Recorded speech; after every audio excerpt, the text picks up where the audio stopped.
Selamat pagi Bu Rika. Selamat pagi Bu Norma. Gimana kabarnya hari ini Bu? Baik Ibu. Ibu? Iya, puji Tuhan sehat Bu. Oke, gini Bu, terkait observasi yang akan kita lakukan nanti di kelas Ibu. Jadi sebelumnya kita melaksanakan pra-observasi dulu Bu ya. Iya Bu. Ini bertujuan untuk ketika nanti Ibu di dalam kelas melaksanakan proses pembelajaran, Ibu lebih siap dan lebih percaya diri dengan berbagai perbincangan kita hari ini. Baik Ibu. Jadi gini Bu Rika, ada beberapa hal atau beberapa pertanyaan yang akan saya sampaikan ke Ibu. Boleh Bu ya? Boleh Bu, silakan. Ya, mungkin pertanyaan yang pertama Bu Rika, terkait tujuan pembelajaran yang akan Ibu sampaikan atau yang akan Ibu capai bersama dengan peserta didik nanti di dalam kelas. Apa yang menjadi tujuan pembelajaran Ibu nanti? Tujuan pembelajaran yang akan kami capai, yang pertama, siswa mampu menjelaskan dan mengidentifikasi jenis-jenis musik tradisional. Dan yang kedua, siswa mampu untuk mempraktekkan atau memainkan alat musik tradisional. Jadi ada dua yang menjadi tujuan pembelajaran Ibu nanti ya. Yang Iya. pertama itu mungkin memahami musik tradisional, dan yang kedua mempraktekkan musik tradisional tersebut. Oke, baik Bu. Berarti materinya nanti terkait musik tradisional Bu Iya, ya. alat musik tradisional. Jadi yang menjadi area pengembangan di dalam proses pembelajaran nanti apa Bu ya? Area pengembangannya pasti pengetahuan dan keterampilan. Ibu mau anak-anak itu memahami dulu, setelah itu nanti mampu mempraktekkan musik tradisional tadi Bu ya. Bu ya. Oke, baik Bu. Untuk model pembelajaran yang mau Ibu laksanakan nanti apa Bu ya? Model pembelajaran project based learning. Berarti langsung dilibatkan peserta didik ya, untuk prakteknya mungkin nanti langsung Iya, Bu ya. Oke. Untuk modelnya sudah, terus untuk strategi pembelajaran yang akan Ibu laksanakan nanti apa Bu ya? Strategi pembelajarannya yaitu strategi pembelajaran berdiferensiasi proses dan konten itu. Ada dua Bu ya, Ada dua. proses dan konten. Kalau berdiferensiasi proses itu menurut Ibu apa yang akan Ibu laksanakan itu nanti? Untuk berdiferensiasi proses, nanti saya akan membagi para peserta didik itu berdasarkan gaya belajar mereka. Ada yang visual, ada yang audiovisual, dan kinestetik itu. Yang menetapkan peserta didik ya kalau prosesnya. Oke, kalau berdiferensiasi konten, apa yang akan Ibu laksanakan nanti? Saya juga akan menyediakan berbagai mungkin medianya ya, media belajarnya. Ada yang siswa itu mereka akan menyaksikan video dalam bentuk alat musik, ada juga yang berupa gambar, kemudian ada yang membaca buku teksnya langsung. Berarti sesuai dengan minat belajar siswa juga. Iya. Ibu menyediakan berbagai materi ya, ada mungkin yang video, ada apa namanya, Gambar. yang gambar, ada mungkin nanti yang suka lewat teks membaca, Iya. mereka memahami materi seperti itu Bu. Oke, untuk strateginya ya. Untuk penilaian di dalam pembelajaran nanti, seperti apa yang akan Ibu laksanakan atau asesmennya? Yang pertama, pastinya saya melihat sikap mereka ketika proses belajar mengajar berlangsung. Yang kedua itu, saya akan menilai melalui tugas yang sudah saya berikan kepada mereka, baik itu yang mungkin tugas yang tertulis maupun tugas dalam praktek. Berarti ada 3 tadi Bu ya, sikapnya, pengetahuannya, dan keterampilannya yang mau Ibu nilai. Oke, baik Bu Rika, saya pikir sudah hampir tuntas nih pembicaraan kita, karena kita sudah arah pembelajaran Ibu nanti, proses pembelajaran yang akan Ibu laksanakan nanti saya sudah paham, terkait modul pembelajaran Ibu, strategi yang mau Ibu laksanakan, dan penilaiannya seperti itu Bu. Semoga nanti lancar ya Bu observasinya. Amin Ibu. Ada lagi yang mau Ibu sampaikan atau ada yang mau Ibu tanyakan terkait observasi nanti Bu? Oh, tidak ada. Saya pikir sudah cukup jelas Ibu. Sudah cukup jelas ya Bu ya. Saya berharap nanti ketika kita observasi semuanya lancar. Amin. Tapi ada yang lupa ini Bu Rika. Jadwal pelaksanaan observasi kita kapan Bu ya? Hari Rabu di kelas 81 dari les pertama itu. Berarti ada 3 les atau 2 les nanti, Bu? 3 les itu. 3 les ya, berarti pelaksanaannya 3 les nanti di hari Rabu. Semoga tidak ada lagi kendala ketika nanti saya observasi, Bu ya. Oke, semoga berhasil, Bu Rika. Baik, Ibu.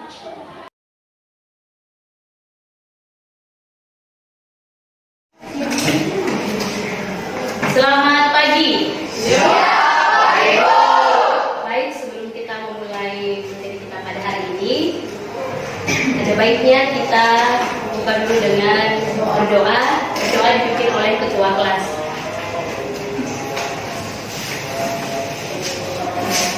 Sebelum kita berdoa, marilah kita berdoa menurut agama dan kepercayaan masing-masing. Doa dimulai.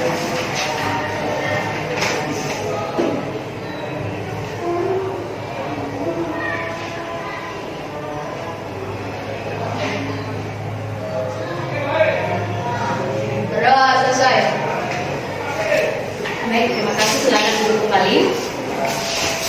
Materi kita hari ini adalah mengenai alat musik tradisional. Tapi sebelumnya, yang mau bertanya, adakah yang tidak hadir? Ada. Mana sekretaris? Baik. Yang tidak hadir siapa saja? Muslimah, Bu. Muslimah. Muslimah jadi. Kemudian berapa orang ibu pramuka? 3 ibu pramuka, 2 orang. Baik. Sebelum kita memulai materi kita, di sini kita mengajar sebentar mengenai pengenalan untuk alat musik tradisional. Ibu coba dulu untuk melihat apakah kalian masih ingat apa itu kira-kira alat musik tradisional. Bukan hanya pengertiannya, mungkin contohnya yang pernah kalian kenal. Apa itu alat musik tradisional? Alat musik Sofia? adalah Alat musik. suatu musik yang dimainkan di daerah dari zaman dan turun Dan diwariskan secara turun alat musik yang ada pada suatu daerah yang digunakan untuk keperluan daerah tersebut dan diwariskan secara turun. Kemudian alat musik apa yang pernah kalian lihat? Gitar tidak termasuk ke dalam alat musik tradisional. Yang alat musik tradisional apa lagi? gendang, Bu. Gendang, kemudian Bu. iya, kecapi atau kasapi dan lain-lain. Nah, ada pun tujuan pembelajaran kita pada hari ini. Yang pertama, kalian harus memahami apa itu yang dimaksud dengan alat musik tradisional. Apa saja jenis-jenisnya, apa saja fungsinya. Kemudian, kalian juga harus mampu setidaknya menggunakan alat musik tradisional secara sederhana. Kalian sudah mengenal, sudah mengetahui fungsinya, maka kalian mampu untuk memainkan alat musik tradisional yang kita punya di sekolah. Kalau di daerah, mungkin alat musik ini juga termasuk ke dalam alat musik yang ada di daerah kota Sibolga. Tapi bukan yang khasnya atau bukan yang digunakan secara turun-temurun di kota Sibolga ya. Yang ada di sekolah kita itu yang kita gunakan. Nah, sebelumnya kita lihat dulu apa fungsi dari musik tradisional yang ada di bukumu. Kita buka halaman 25. Ini hanya untuk mengingatkan kembali apa fungsi daripada alat musik tradisional. Yang pertama, fungsi alat musik tradisional sebagai sarana komunikasi. Iya. Jadi ini ada nanti alat musik yang digunakan sebagai sarana komunikasi, bukan komunikasi bukan. Tapi komunikasi antara warga. Jadi ada yang namanya kentongan. Kentongan itu kan dipukul untuk memberitahu bahwa ada sesuatu. Mungkin ada pencuri, mungkin ada bencana alam. Itulah dari contohnya. Kemudian ada beduk. Yang kita ketahui beduk itu sebagai alat komunikasi ketika takbiran, ada acara takbiran kan. Nah, itu digunakan. Beduk itulah salah satu contoh sebagai sarana komunikasi. Kemudian sebagai sarana upacara budaya. Ini banyak kita temui terutama daerah kita yang berbudaya pesisir. Salah satunya adalah budaya Sikambang. Tahu budaya Sikambang? Yang digunakan untuk mengiringi upacara atau budaya di daerah kota Sibolga. Kemudian sebagai sarana untuk pengiring tarian. Bisakah Sikambang digunakan sebagai sarana untuk sendiri kalian? Bisa. Tari apa? Tari sapu tangan. Kemudian tari anak. Kemudian tari payu. Dan sebagai sarana ekspresi diri dan rekreasi. Itulah sekilas. Dan kalau untuk sarana pertunjukan dan hiburan, alat musik apa yang pernah kalian lihat untuk sarana pertunjukan dan hiburan? Alat musik tradisional sebagai sarana pertunjukan dan hiburan. Kan? Kemudian apa lagi yang sering digunakan untuk pesta yang di Hermina? Kalian sering kalian ibu suling atau suling. Iya. Kemudian coba kita lihat alat musik dan angklung. Nah, kebetulan kita punya alat musik angklung. Alat musik angklung adalah termasuk alat musik idiopon, sudah pernah kita bahas di kelas 7, yaitu alat musik yang mengeluarkan suara dari tubuhnya sendiri atau dari angklung itu sendiri, tidak perlu bantuan apapun.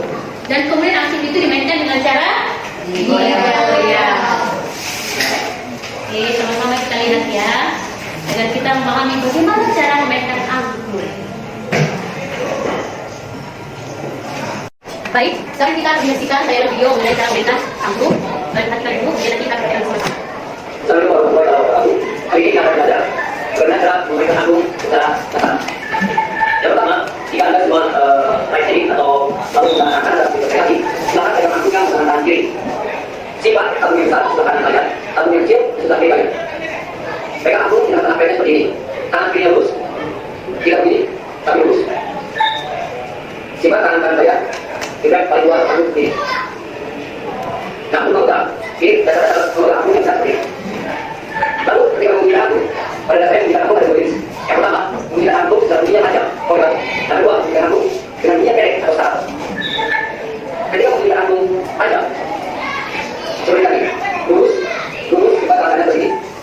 Lalu letakkan tangan kanan kalian seperti ini, dengan frekuensi yang cepat, tidak begini, tapi cepat, seperti ini. Nah, ini ya, jadi ini yang pokok-pokok, nah, bisa, jadi pokok. Jadi yang tadi, yang pertama, letakkan tangan kalian dengan frekuensi yang cepat. Ini yang mana? Yang mana yang tak? Nah, maka itu kalau kalian yang membutuhkan pokok, ini kan enak. Oke, jadi gimana? Yang pertama, jangan menggunakan tenaga seperti mata kaki tadi. Tapi masih matang berlaku kalian. Frekuensinya. Jadi tidak ada tenaga di sini. Coba menggunakan tenaga seperti yang begini. Jadi kita pertama soal yang besar yang buat akan capek. Dari itu, maka berlaku kalian akan berlaku. Yang keempat, di sini. Oke, nah itu bunyi panjang, boleh. Yang kedua, bunyi pendek, osakato. Bunyi pendek sama, tangan terputus. Jika tangan kalian, kita ada di sini. Tangan kamunya ke atas sini, posisinya ini, seperti ini. Anda bisa melakukan cara bunyi pendek dengan besar pertama, tangan kanan kalian sini. Pukulan ke angklung sini. Atau gunakan kedua tangan atau tangan kanan, pukulan ke angklung sini. Jadi kalian bisa seperti ini, seperti ini. Oke, naik lagi bisa juga seperti ini. Tangannya tidak mau tangan dan bukan angklung, tapi usahakan tangannya dalam sendiri tidak lepas. Lalu pukulan sini, jadi tidak lepas, yang jangan sendiri. Jadi seperti ini. Ketika itu lepas seperti ini. Akan kerja, karena kalau diulang sendiri. Jadi tidak, tapi tidak sendiri. Oke, jadi seperti itu. Bunyi panjang dan bunyi pendek. Bunyi panjang, agak lurus.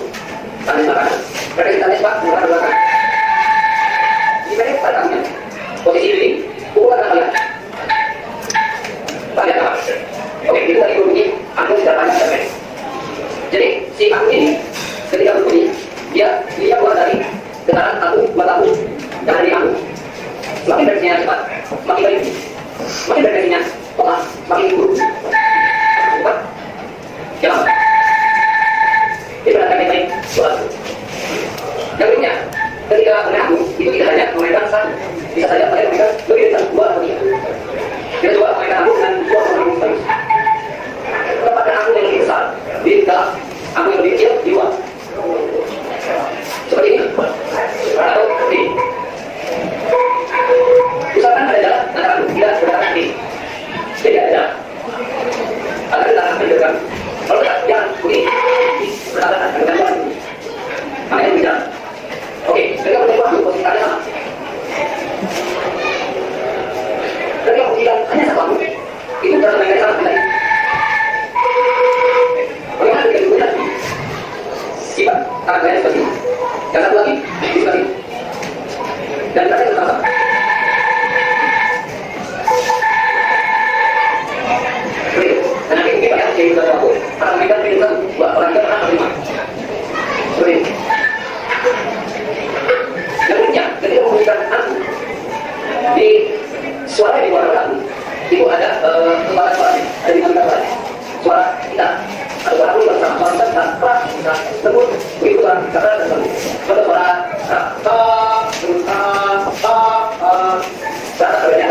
Jadi intinya dalam memainkan angklung, etika saya seperti itu. Sangat memudahkan. Karena angklung ini akan kita terus memainkan. Tidak berupa kalian jus. Selama Anda semua mau belajar, saya yakin Anda bisa memainkan angklung dengan baik. Karena itu, selamat belajar angklung. Semoga hari ini saya sambil dengan baik. Assalamualaikum warahmatullahi wabarakatuh.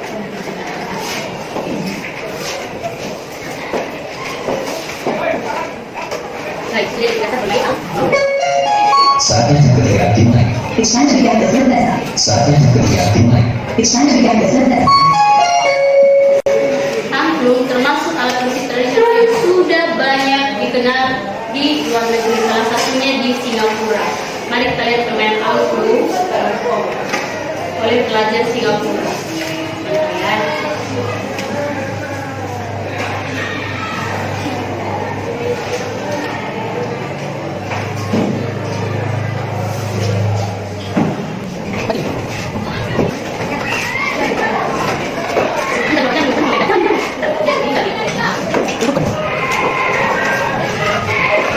Ya. Untuk question.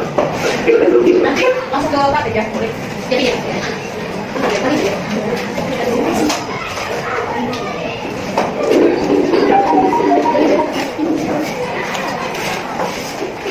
Apa? Mainkan ya? Udah bu. Baiklah, sama-sama ya.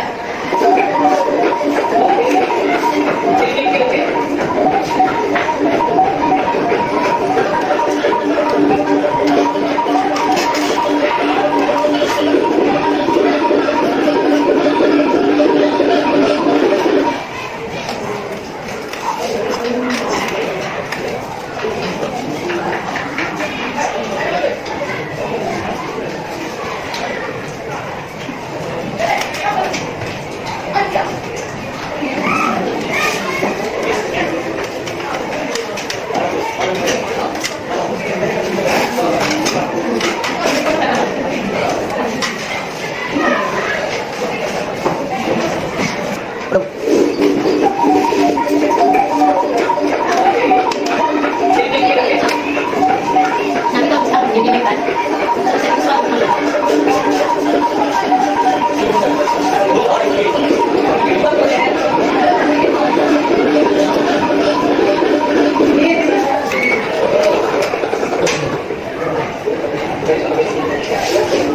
Jadi yang berkata bahwa musik ini sebenarnya dari Indonesia.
Jadi, tadi sebagai generasi penerus, selama 6 tahun cara mereka dan janji mereka lain seperti mereka. Oke, paham ya? Nah, sekarang tugasnya satu-satu harus bisa memainkan.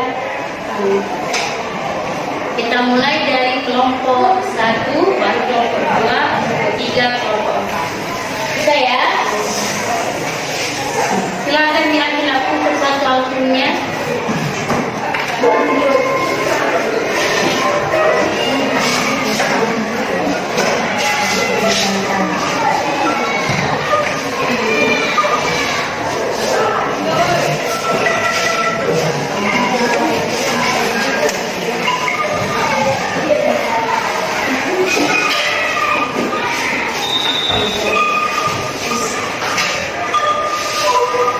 baris semua.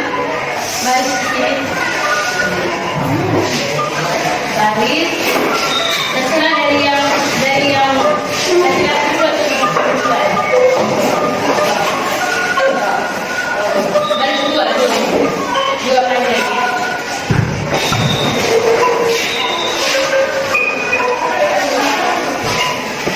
Tadi sudah dilihat kalau sudah saksikan berikutnya bagaimana cara memegang angkut yang baik dan benar. Iya, terus tangan terus. Ini. Yang ada bagian di luar, apakah yang besar atau tabung yang besar atau yang kecil? Oke. Dan silakan baris. Dan teman-teman juga menyaksikan.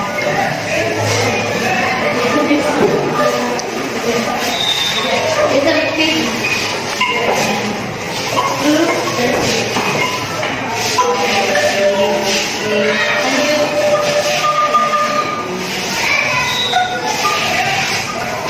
Mau nggak nampak?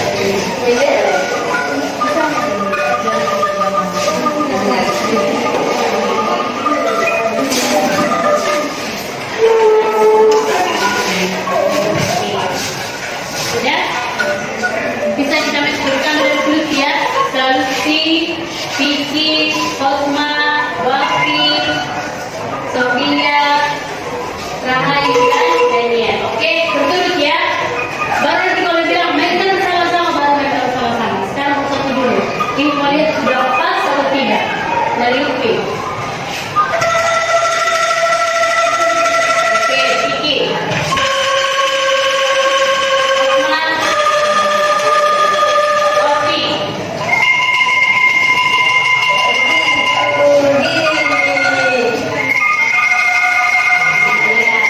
Sofia. Rahayu. Wah, Rahayu. Kok Rahayu?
Baik, terima kasih kepada kami yang sudah mempraktikkan dengan baik.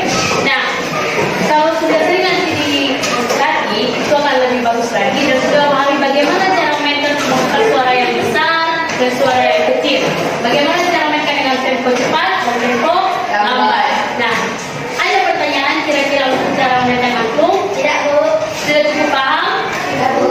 Tidak, Bu. Lain waktu, mungkin minggu depan kita akan mempraktikkan untuk menyanyikan salah satu lagu nasional atau salah satu lagu daerah dengan menggunakan alat musik angklung. Untuk hari ini, anak-anak ibu silakan mengerjakan asesmen yang ada di bab 2 di musik. Hanya bagian A. Kalau kurang paham, boleh tanya ke ibu ya.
Musik tradisional adalah musik yang diwariskan ke generasi selanjutnya dengan cara memperkenalkan alat musik tradisional tersebut kepada generasi selanjutnya.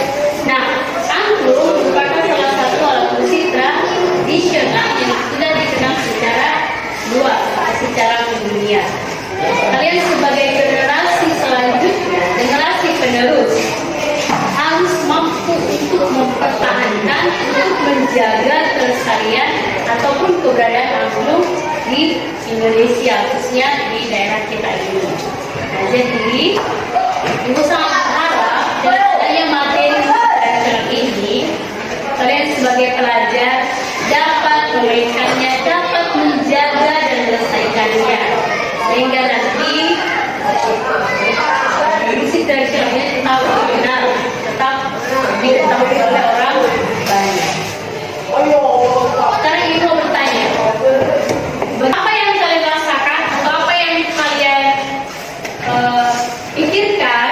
setelah selesai materi pembelajaran mengenai bisnis konvensional ini.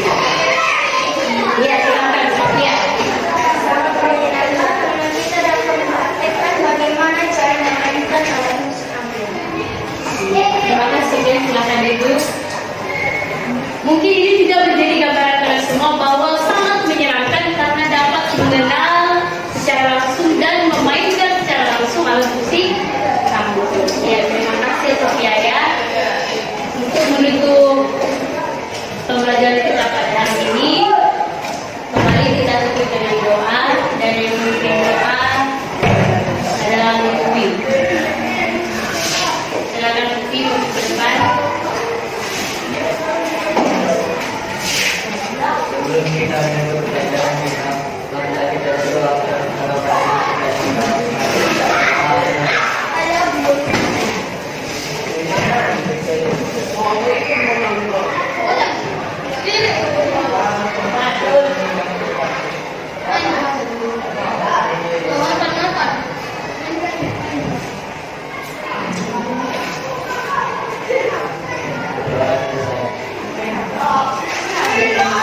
Silakan duduk.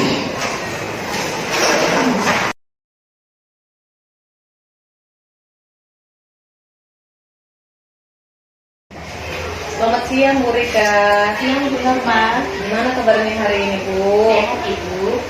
Jadi gini Bu, di kegiatan kita hari ini kita mau bincang-bincang ini terkait observasi yang telah saya lakukan kemarin di kelas Ibu saat Ibu melaksanakan proses pembelajaran di seni budaya Bu ya, kelas 81 hari Rabu kemarin. Jadi ada beberapa yang mau saya pertanyakan kepada Ibu terkait proses pembelajaran, boleh Bu ya? Boleh. Iya, jadi sebenarnya Bu saya sudah ada catatan ini terkait proses pembelajaran Ibu kemarin. Tapi sebelum saya sampaikan itu, saya mau bertanya ini Bu. Yang pertama, pertanyaan saya, bagaimana ini perasaan Ibu setelah melaksanakan proses pembelajaran? Saya sangat senang dan lega Ibu. Meskipun saya sadar bahwa ada beberapa kekurangan dalam proses pembelajaran di kelas. Ya Bu ya, sudah lega sekarang Bu ya. Jadi ketika ada supervisor di dalam kelas mengamati Ibu saat proses pembelajaran, gimana perasaannya? Awalnya saya sedikit grogi dan sedikit gugup karena kan biasanya saya mengajar itu tidak ada yang mengamati.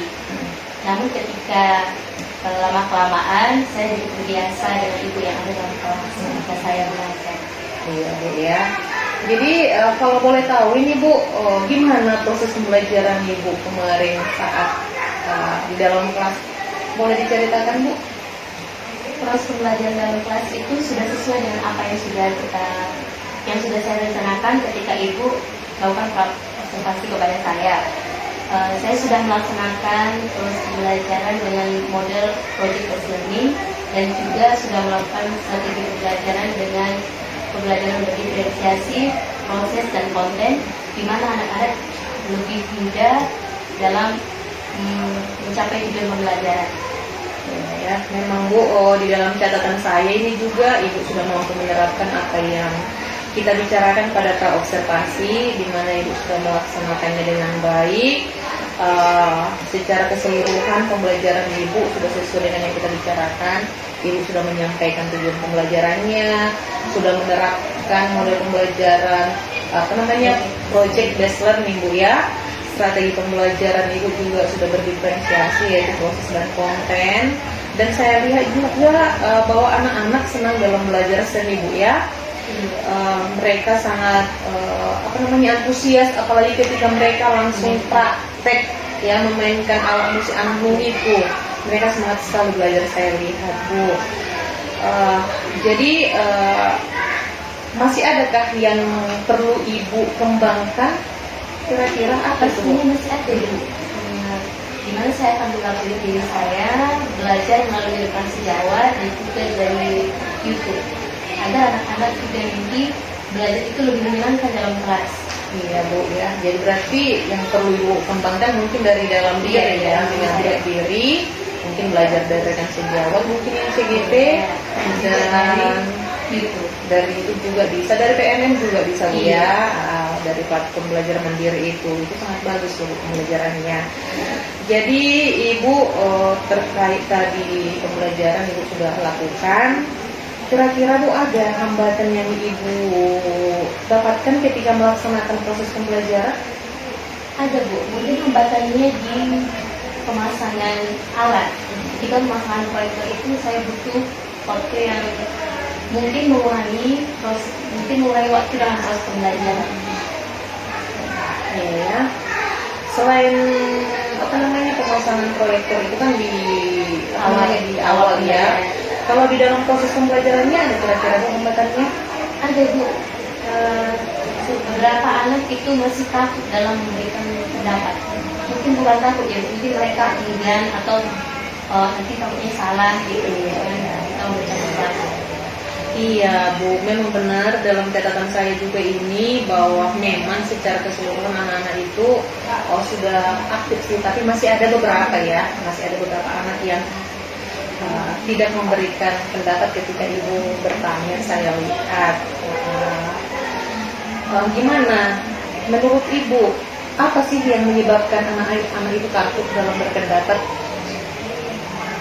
Kalau menurut saya mungkin karena mereka kurang fokus ketika saya memberikan atau menjelaskan materi, terutama dalam menjelaskan kepada mereka teknik atau cara awal dalam memainkan alat musik angklung. Jadi mereka kurang fokus Ibu ketika mau bagaimana cara memberikan pendapat kepada gurunya. Iya ya, oke. Jadi Ibu tadi sudah menyampaikan hambatan ada dua tadi ya. Yang pertama tadi di awal sebelum masuk ke proses pembelajaran itu kurang efisien waktunya, karena dalam proses pembelajaran dipasangin fokusnya Bu ya. Terus yang kedua tadi Ibu sudah menyampaikan hambatannya ketika anak-anak berani dalam berpendapat Bu ya. Jadi apakah kira-kira solusi yang Ibu pikirkan tentang ini? Yang pertama mungkin saya akan memasang alat atau proyektor itu sebelum proses pembelajaran dimulai. Yang kedua mengenai peserta didik, mungkin saya akan lebih memperhatikan kondisi mereka dalam proses pembelajaran. Kemudian mungkin solusinya juga saya akan menunjuk langsung anak untuk memberikan pendapat. Itu saja Bu. Oke, baik Bu. Ibu sudah memberikan solusi. Ibu akan memaksimalkan waktu memasang media pembelajaran tadi di awal sebelum tinggal berbunyi atau ketika anak-anak baru ya, karena masih les pertama mereka pada saat itu. Terus Ibu juga tadi langsung menunjuk anak di dalam berpendapat, sehingga mungkin lewat Ibu menunjuk mereka langsung berani dalam menyampaikan pendapatnya Bu ya. Oke, jadi Ibu ini sudah mendapatkan solusi. Jadi kapan Ibu akan menerapkan ini dalam perbaikan pembelajaran ke depan? Rencananya pada pertemuan berikutnya hari Sabtu ini. Iya ya, oke. Baik Bu Rika, dalam catatan saya memang semua yang disampaikan tadi hampir sama gitu ya. Semoga ke depan lebih baik Bu ya. Iya Bu. Jadi ini kita sudah di akhir perbincangan ini Bu. Terima kasih loh Bu buat waktunya. Kita dari observasi kemarin dan sampai pasca observasi ini, Ibu memberikan waktunya, hatinya untuk yang pasti tujuannya untuk pembelajaran yang lebih baik Bu ya. Jadi sebelum saya tutup ini Bu, apakah masih ada yang mau Ibu sampaikan? Ada Ibu, saya juga mau berterima kasih karena sudah bersedia untuk waktu saya, karena ini menjadi evaluasi bagaimana saya meningkatkan atau melatih diri saya ke depannya dalam pembelajaran kepada musik. Iya, semoga sukses Bu ya di dalam menjaga diri, di dalam melaksanakan proses pembelajaran, ada banyak strategi nanti yang mau dilaksanakan ya. Sehingga semua pembelajaran yang kita lakukan ini semata-mata hanya untuk murid berbahagia, murid belajar itu menyenangkan. ya. Terima kasih Bu. Salam sukses.